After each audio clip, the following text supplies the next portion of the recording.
ಆ ಇನ್ನು 5 ವರ್ಷದ ಹೆಣ್ಣು ಮಗಳ ಮೇಲೆ ಒಂದು ಮನುಷ್ಯನೋ ನಾಯಿ ಬೋಲ್ಸಿದ್ರು ನಿಜಕ್ಕೂ ಅಸಹ್ಯ ಆಗ್ಬಿಡುತ್ತೆ. ನಾಯಿಗಿರುವಂತ ನಿಯತ್ತು ಇಂಥ ಲೋಫರ್ ನನ್ನ ಮಕ್ಳಿಗೆ ಇರೋದಿಲ್ಲ. ಅವ್ರ ಮೇಲೆ ದಾಳಿಯನ್ನ ಮಾಡಕ್ ಹೋಗಿದ್ದಾನೆ. ಇದು ನಿಜಕ್ಕೂ ಎಷ್ಟು ಸತ್ಯನೋ ಸುಳ್ಳೋ ನಂಗಂತೂ ಗೊತ್ತಿಲ್ಲ. ಬಟ್ ಹಾಯ್ ಹಲೋ ಎಲ್ಲರಿಗೂ ನಮಸ್ಕಾರ. ನೀವು ನೋಡ್ತಾ ಇದ್ದೀರಿ ಲೋಕ ಡಿಜಿಟಲ್ ಮೀಡಿಯಾ. ನಾನು ತರುಣ್ ಲೋಕೇಶ್. ನಿನ್ನೆ ಮಧ್ಯಾಹ್ನ 12 ಗಂಟೆ ಅಥವಾ 1 ಗಂಟೆ ಆ ಆಸ್ಪಾಸ್ನಿಂದ ಸುದ್ದಿವಾಹಿನಿಗಳಲ್ಲಿ ನೀವು ಗಮನಿಸ್ತಾ ಇದ್ದೀರಾ ಸುದ್ದಿಯನ್ನ ಅಂತ ನಾನು ಭಾವಿಸ್ತೀನಿ. ಹುಬ್ಬಳ್ಳಿಯ ಒಂದು ಇನ್ಸಿಡೆಂಟ್ ನಮ್ಮ ಕರ್ನಾಟಕದಲ್ಲಿ ಒಂದು ನಡಿಬಾರದಂತಹ ಒಂದು ಘನಘೋರ ಕೃತ್ಯ ನಡೆದು ಹೋಗಿದೆ ಅಂತಾನೆ ಹೇಳಬಹುದು. ಎಲ್ಲ ಸುದ್ದಿವಾಹಿನಿಗಳಲ್ಲಿ ನೀವು ಬಿಡಿಯಾದಂತ ಸುದ್ದಿಯನ್ನ ಗಮನಿಸ್ತಾ ಇದ್ದೀರಾ. ಅವನ್ನ ಎನ್ಕೌಂಟರ್ ಮಾಡಕ್ ಹೋದ್ರಂತೆ, PSI ಎನ್ಕೌಂಟರ್ನವರಂತೆ, ಅದಕ್ಕೆ ಈ ರೀತಿ ಅನೇಕ ಸುದ್ದಿಗಳನ್ನ ಗಮನಿಸ್ತಾ ಇದ್ದೀರಾ. ಹಾಗಾದ್ರೆ ಆತನನ್ನ ಏಕಾಏಕಿ ಎನ್ಕೌಂಟರ್ ಮಾಡಕ್ಕೆ ಆ ರೀತಿ ಕೃತ್ಯವನ್ನ ಅವನು ಮಾಡಿರೋದಕ್ಕೆ ಸಿಕ್ಕಂತ ಸಾಕ್ಷಿಗಳಾದ್ರೂ ಏನೋ ವಿಡಿಯೋದಲ್ಲಿ ಸಂಪೂರ್ಣವಾದಂತಹ ಒಂದು ಮಾಹಿತಿಯನ್ನು ತಿಳ್ಕೊಳ್ಳೋಣ. ದಯವಿಟ್ಟು ನನ್ನ ಚಾನಲ್ಗೆ ಸಬ್ಸ್ಕ್ರೈಬ್ ಮಾಡ್ಕೊಳ್ತೀರಾ, ಲೈಕ್ ಮಾಡ್ತೀರಾ, ಕಮೆಂಟ್ ಮಾಡ್ತೀರಾ. ನನ್ಗೆ ಏನೂ ನೆಸೆಸಿಟಿ ಇಲ್ಲ. ಈ ನನ್ನ ವಿಡಿಯೋಗೆ ಇದರಿಂದ 10 ಪೈಸಾ ದುಡ್ಡು ಬರೋದಿಲ್ಲ. ಬಟ್ ಈ ವಿಚಾರವನ್ನ ದಯವಿಟ್ಟು ನಿಮ್ಮ ಸ್ನೇಹಿತರಿಗೆ, ನಿಮ್ಮ ಕುಟುಂಬಸ್ಥರಿಗೆ ಶೇರ್ ಮಾಡ್ರಪ್ಪ, ಅಷ್ಟೇ ನಾನು ಕೇಳ್ತಾ ಇರೋ ತಕ್ಕದು. ಘಟನೆಯ ವಿವರವನ್ನು ತಿಳ್ಕೊಳ್ಳೋಣ. ನಿನ್ನೆ ಬೆಳಗ್ಗೆ 9 ಗಂಟೆ 10 ಗಂಟೆ ಆ ಆಸ್ಪಾಸ್ನಲ್ಲಿ ಆ ಹೆಣ್ಣು ಮಗು, 5 ವರ್ಷದ ಹೆಣ್ಣು ಮಗು, ಒತ್ತೆ ಹೇಳ್ತಾ ಇದ್ದೀನಿ, 5 ವರ್ಷದ ಹೆಣ್ಣು ಮಗು ಆಟ ಆಡ್ತಾ ಇರುತ್ತೆ ಮನೆಯಿಂದ ಆಚೆ ಕಡೆ.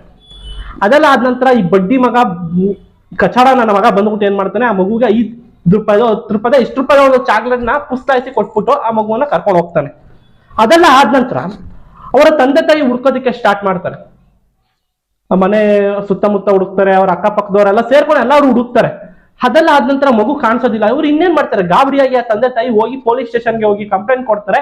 ಅದೆಲ್ಲ ಆದ ನಂತರ ಪೊಲೀಸರಿಗೆ ಈ ವಿಚಾರದಲ್ಲಿ ಸೆಲ್ಯೂಟ್ ಅನ್ನ ಹೊಡಿಲೇಬೇಕು, ತುಂಬಾ ವೇಗವಾಗಿ ಈ ಕೆಲಸವನ್ನ ಶುರು ಮಾಡ್ಬಿಡ್ತಾರೆ. ಅದೆಲ್ಲ ಆದ ನಂತರ ಅವರು ಪೊಲೀಸರು ಬಂದು ಇಂಥ ವಿಚಾರಗಳಲ್ಲಿ ಮೇನ್ ಲೀಡ್ ಆಗೋತಕ್ಕದ್ದು ಏನು ಅಂದ್ರೆ ಸಿಸಿ ಕ್ಯಾಮ್ರಾವಾದ ದೃಶ್ಯಾವಳಿಗಳು. ಸಿಸಿ ಕ್ಯಾಮ್ರಾ ದೃಶ್ಯಾವಳಿಗಳನ್ನೆಲ್ಲ ಗಮನಿಸ್ತಾರೆ. ಅದೆಲ್ಲ ಆದ ನಂತರ ಸಿಸಿ ಕ್ಯಾಮ್ರಾದ ದೃಶ್ಯಾವಳಿಗಳನ್ನೆಲ್ಲ ಕಲೆ ಹಾಕೊಂಡು ಆತನನ್ನ ಈಸಿಯಾಗಿ ಹಿಡಿದು ಬಿಡ್ತಾರೆ. ಹಿಡಿದ ನಂತರ ಆತನನ್ನ 3 ರಿಂದ 4 ಗಂಟೆ ವಿಚಾರಣೆ ಮಾಡ್ತಾರೆ. ವಿಚಾರಣೆಯನ್ನ ಮಾಡಿ ಆ ಮಗು ಶವ ಎಲ್ಲಿ ಸಿಗುತ್ತೆ ಅಂದ್ರೆ ನಿಜಕ್ಕೂ ಗಾಬರಿ ಆಗ್ಬೋದು ನಿಮ್ಗೆ. ಅವರ ಮನೆ ಎದುರುಗಡೆ ಇದ್ದಂತ ಶೆಡ್ ಅಲ್ಲಿ ಸಿಗುತ್ತೆ. ಯಾವ ವ್ಯವಸ್ಥೆಯಲ್ಲಿ ಸಿಗುತ್ತೆ ಅಂದ್ರೆ ನಿಜಕ್ಕೂ ರಕ್ತ ಕುದಿಯುತ್ತೆ. ಆ ಬಡ್ಡಿ ಮಗ, ಕಚಡ ಲೋಫರ್ ನನ್ನ ಮಗ, ಏನು ಹೊಟ್ಟೆಗೆ ಅನ್ನ ತಿನ್ಕೊಂಡು ಬೆಳೆದಿದ್ದಾನೋ, ಏನ್ ತಿನ್ಕೊಂಡು ಬೆಳೆದಿದ್ದಾನೋ ನಿಜಕ್ಕೂ ಗೊತ್ತಿಲ್ಲ. ಆ ಮಗುವನ್ನ ಮರಣ ಹೊಂದಿದ್ರು ಸಹಿತ ಪೊಲೀಸರು ಬದುಕಿರ್ಬೋದು ಅನ್ನೋ ಒಂದು ನಂಬಿಕೆಗೋಸ್ಕರ ಹತ್ರದ KMC ಆಸ್ಪತ್ರೆಗೆ ಕಳಿಸ್ಕೊಡ್ತಾರೆ. ಅದೆಲ್ಲ ಆದ ನಂತರ ಈ ರೀತಿ ಘಟನಾವಳಿಗಳು ನಡೆದ ನಂತರ ಪೊಲೀಸರು ಏನ್ ಮಾಡ್ತಾರೆ ಅಂದ್ರೆ ಮರಣೋತ್ತರ ಪರೀಕ್ಷೆಗೆ ಕಳಿಸ್ಕೊಡ್ತಾರೆ.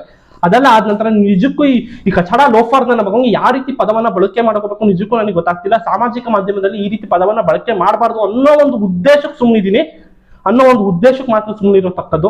ಆ ಇನ್ನು 5 ವರ್ಷದ ಹೆಣ್ಣು ಮಗಳ ಮೇಲೆ ಒಂದು ಮನುಷ್ಯನೋ ನಾಯಿ ಬೋಲ್ಸಿದ್ರು ನಿಜಕ್ಕೂ ಅಸಹ್ಯ ಆಗ್ಬಿಡುತ್ತೆ. ನಾಯಿಗಿರುವಂತ ನಿಯತ್ತು ಇಂಥ ಲೋಫರ್ ನನ್ನ ಮಕ್ಳಿಗೆ ಇರೋದಿಲ್ಲ. ಬಳಸ್ಕೊಳ್ಳಕ್ಕೆ ಪ್ರಯತ್ನ ಪಟ್ಟಿದ್ದಾನಂತೆ.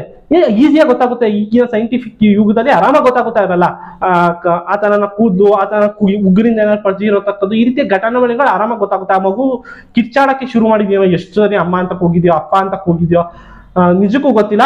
ಆ ಟೈಮ್ನಲ್ಲಿ ಅವ್ನು ಎದುರು ಬಿಟ್ಟಿದ್ದಾನೆ ಏನೋ, ಆ ಮಗುವನ್ನ ಸಾಯ್ಸಾಕ್ಬಿಟ್ಟಿದ್ದಾನೆ ಅಲ್ಲೇ. ನಿಮ್ಗೆ ಒಂದು ಸುದ್ದಿ ಕಂಡ್ರಪ್ಪ, 2 ದಿನಕ್ಕೆ ನೀವು ಮರಿತೀರ, 4 ದಿನಕ್ಕೆ ನಾವು ಸುದ್ದಿ ಮಾಡಿ ಇನ್ನೊಂದು ಸುದ್ದಿಯನ್ನ ತಗೊಂತೀವಿ.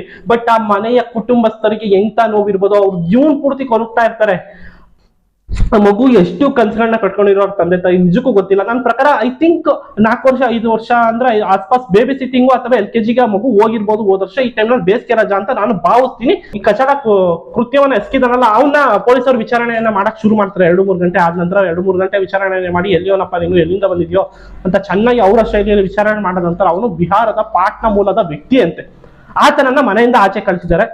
ಅದೆಲ್ಲ ಆದ ನಂತರ ಆ ಮನೆಯಿಂದ ಆಚೆ ಕಳಿಸಿದ ನಂತರ ಈ ರೀತಿ ಅಲ್ಲಿ ಇಲ್ಲಿ ತಿರುಗಾಡ್ಕೊಂಡು ಅಲ್ಲಿ ಅಲ್ದಾಡ್ಕೊಂಡು ಇಲ್ಲೆಲ್ಲ 3 ತಿಂಗಳಿಂದನೇ ಹುಬ್ಬಳ್ಳಿಗೆ ಬಂದಿದ್ದಂತೆ. ಅದೆಲ್ಲ ಆದ ನಂತರ ಅವನ್ನ ಎಲ್ಲಿ ವಾಸ ಮಾಡ್ತಿದ್ದಪ್ಪ, ಎಲ್ಲಿ ನೀನು ಬದುಕ್ತಾ ಇದ್ದಪ್ಪ, ತೋರ್ಸಪ್ಪ ಜಾಗನ ಅಂತ ಪೊಲೀಸರು PSI ಅನ್ನಪೂರ್ಣ ಮೇಡಮ್ ಅವರು ಕರ್ಕೊಂಡು ಹೋಗಿದ್ದಾರೆ. ಆ ಟೈಮ್ನಲ್ಲಿ ಪೊಲೀಸ್ ಅವ್ರಿಗೆ ಏನೋ ಕಲ್ಲು ಹೊಡಿಯೋದಕ್ಕೆ ಅವ್ರ ಮೇಲೆ ದಾಳಿಯನ್ನ ಮಾಡಕ್ ಹೋಗಿದ್ದಾನೆ. ಇದು ನಿಜಕ್ಕೂ ಎಷ್ಟು ಸತ್ಯನೋ ಸುಳ್ಳೋ ನಂಗಂತೂ ಗೊತ್ತಿಲ್ಲ. ಬಟ್ ನಿಜನೇ ಆಗಿರ್ಲಿ ಸುಳ್ಳೆ ಆಗಿರ್ಲಿ ನಿಜಕ್ಕೂ ಅವ್ರಿಗೆ ಸೆಲ್ಯೂಟ್ ಮಾಡ್ಲೇಬೇಕು PSI ಅನ್ನಪೂರ್ಣ ಮೇಡಮ್ ಅವ್ರಿಗೆ. ಸಹಜವಾಗಿ ಅವ್ರಿಗೆ ತುಂಬಾ ಕೋಪ ಬಂದಿದೆ ಅಂತ ನಾನು ಭಾವಿಸ್ತೀನಿ. ಆ ಟೈಮ್ನಲ್ಲಿ ಏಕಾಏಕಿ ಎನ್ಕೌಂಟರ್ ಅನ್ನ ಮಾಡಾಕ್ಬಿಟ್ಟಿದ್ದಾರೆ ಅವ್ರನ್ನ. ನಿಜಕ್ಕೂ ಆರ್ಟ್ಸ್ ಆಫ್ ಅಂತ ಹೇಳಬೇಕು ಅಂತ ಕಚಡ ಲೋಫರ್ 3rd ಕ್ಲಾಸ್ ನನ್ನ ಮಕ್ಕಳನ್ನ ನಾವು ಈ ದೇಶದೊಳಗಡೆ ಟ್ಯಾಕ್ಸ್ ಕಟ್ಕೊಂಡು, ನಮ್ಮ ಕಾಸು ಒಳಗಡೆ ಟ್ಯಾಕ್ಸ್ ಕಟ್ಕೊಂಡು ಅವ್ರನ್ನ ಸಾಕ್ಬೇಕು ಅಂತ ಅನಿವಾರ್ಯತೆ ಅವಶ್ಯಕತೆ ಇದೆಯಾ? ಯೋಚನೆ ಮಾಡಿ. ಕೆಲವೊಂದಿಷ್ಟು ಜನ ಅವ್ನು ಮಾಡಿಲ್ಲ, ಕೃತ್ಯವನ್ನ ಮಾಡಿಲ್ಲ ಅಂತ ಎದೆ ಬರ್ಕತ್ತವ್ರೆ ಕಮೆಂಟ್ ನಲ್ಲಿ, ನಾನು ಗಮನಿಸ್ತಾ ಇದ್ದೀನಿ.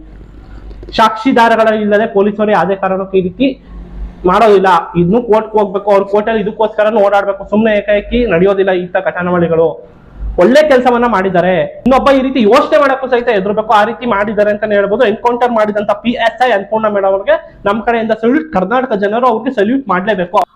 ಆ ಹೆಣ್ಣು ಮಗು ಮೇಲೆ ಆ ರೀತಿ ಕೃತ್ಯವನ್ನ ಬಳಸೋದಕ್ಕೆ ಆತನಿಗೆ ಹೆಂಗ್ ಮನ್ಸು ಬಂತ ನಿಜಕ್ಕೂ ಗೊತ್ತಿಲ್ಲ. ಮನುಷ್ಯನು ಬೇರೆ ರೀತಿ ಪದಗಳು ಬರ್ತಾ ಇದೆ, ಆದ್ರೂ ತರ್ಕೊಂಡಿದೀನಿ. ಆ ನನ್ನ ಮಗನಿಗೆ ಬೆನ್ನು ಕೆಳಗಡೆ ಕೊಬ್ಬು ಜಾಸ್ತಿಯಾಗಿ, ಬೆನ್ನು ಕೆಳಗಡೆ ಕೊಬ್ಬು ಜಾಸ್ತಿಯಾಗಿ ಈ ರೀತಿ ಘಟನೆಯನ್ನ ಮಾಡಿದ್ದಾನೆ ಅಂತ, ಈ ರೀತಿ ಕೃತ್ಯವನ್ನ ಎಸಗಿದ್ದಾನೆ ಅಂತ ನನ್ನ ಪ್ರಕಾರ ಹೇಳ್ಬೋದು. ಅಲ್ಟಿಮೇಟ್ಲಿ ಏನ್ ಹೇಳ್ಬೇಕು ಅಂದ್ರೆ, ಈ ರೀತಿ ಘಟನಾವಳಿಗಳು ನಡಿಬಾರದಿತ್ತು, ನಡೆದು ಹೋಗಿದೆ. ನಮಗೂ 2 ದಿನ 3 ದಿನ ಸುದ್ದಿ ಇದು. ಅಲ್ಟಿಮೇಟ್ಲಿ ಎಲ್ಲಾ ಸುದ್ದಿವಾಹಿನಿಗಳು, ಎಲ್ಲಾ ಡಿಜಿಟಲ್ ಮೀಡಿಯಾಗಳು ಬೇರೆ ಸುದ್ದಿ ಕಡೆ ಹೋಗ್ತಾನೆ ಇರುತ್ತೆ. ಬಟ್ ಅವ್ರ ತಂದೆ ತಾಯಿಗೆ, ಆ ಕುಟುಂಬಸ್ಥರಿಗೆ ನೋವನ್ನ ನುಂಬುವಂತ ಶಕ್ತಿ ಕೊಡ್ಲಿ ಆ ದೇವರು. ಆ ಹೆಣ್ಣು ಮಗುವಿಗೆ ಆತ್ಮಕ್ಕೆ ಶಾಂತಿ ಸಿಗ್ಲಿ ಅಂತ ಅಷ್ಟೇ ಮಾತ್ರ ನಾನು ಹೇಳತಕ್ಕದ್ದು. ಇಂಥ ಘಟನಾವಳಿಗಳು ನಡೀದಲ್ಲೇ ಇರೋ ಹಾಗೆ ನೋಡ್ಕೊಬೇಕಾಗಿರತಕ್ಕದ್ದು ಬರೀ ಪೊಲೀಸ್ ಅವರ ಜವಾಬ್ದಾರಿ ಅಲ್ಲ, ನಿಮ್ಮ ಎಲ್ಲರ ಜವಾಬ್ದಾರಿ ಅಂತ ಹೇಳ್ತಾ ವಿಡಿಯೋನಲ್ಲಿ ಏನ್ ಮಾಡ್ತಾ ಇದ್ದೀನಿ. ನೋಡ್ತಾ ಇರಿ ಲೋಕ ಡಿಜಿಟಲ್ ಮೀಡಿಯಾ, ಇದು ನಮ್ಮ ಜೀವನ.